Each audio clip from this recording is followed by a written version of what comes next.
Representative Fleming. Next up from District, let me check real quick, District 72, State Representative Ed Clere.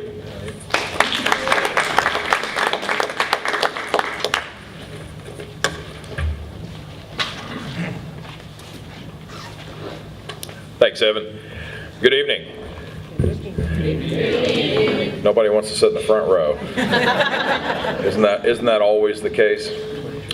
Well, thank you all for coming out this evening. Thanks to the League of Women Voters, especially to Barb and to Evan for helping make this possible, along with all the other members and volunteers.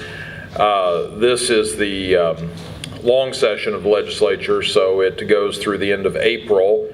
The budget session, and I can tell you it's good to be here, home from Indianapolis for the week.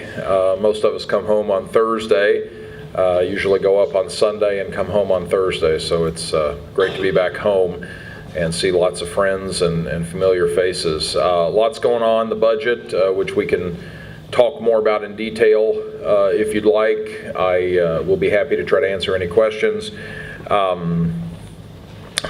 Mention a few of the things that I've been working on. I was just jotting them down here, and I'm happy to go into detail on any of these bills, but I have legislation regarding the Interstate Nurse Licensure Compact, which Representative Fleming has also joined as a co-author on or co-sponsor on one of the two bills. This is going to allow nurses to practice across the Ohio River, so they'll only have to be licensed in one state and be able to practice in both states, along with all other states that belong to the Interstate Compact.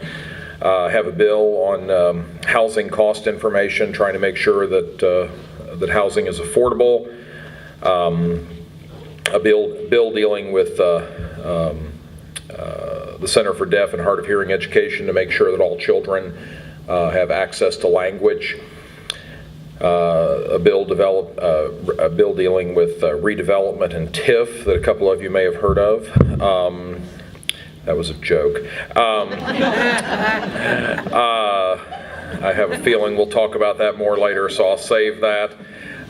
Bill I'm very excited about, dealing with HIV modernization, trying to continue effort to destigmatize HIV and get more people connected with testing and treatment. Have an alcohol bill that concerns a lot of our craft alcohol producers locally, farm wineries, artisan distilleries, craft breweries. What else? I have several bills dealing with issues concerning people with disabilities. Be happy to get into more of that. In particular, the First Steps program. That's one of the things I'm very pleased with in the budget that left the House a couple of weeks ago. We have significantly increased funding for First Steps, which is our early intervention program for babies and toddlers, for children who are 0 to age 3,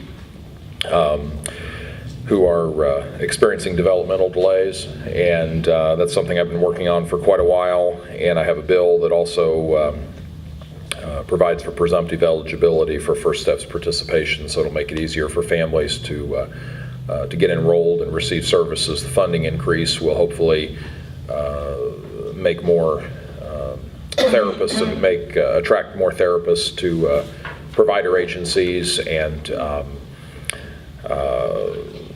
help make sure that all children have access. But again, we can talk about the budget. I know the hate crimes legislation is of interest to many of us in the room, and I'm hopeful that we will pass hate crimes legislation with the list that many of us believe is appropriate and very necessary as part of that legislation. So I'll also be happy to talk more about that and anything else that you all would like to talk about. So again, thank you for being here, and look forward to the conversation.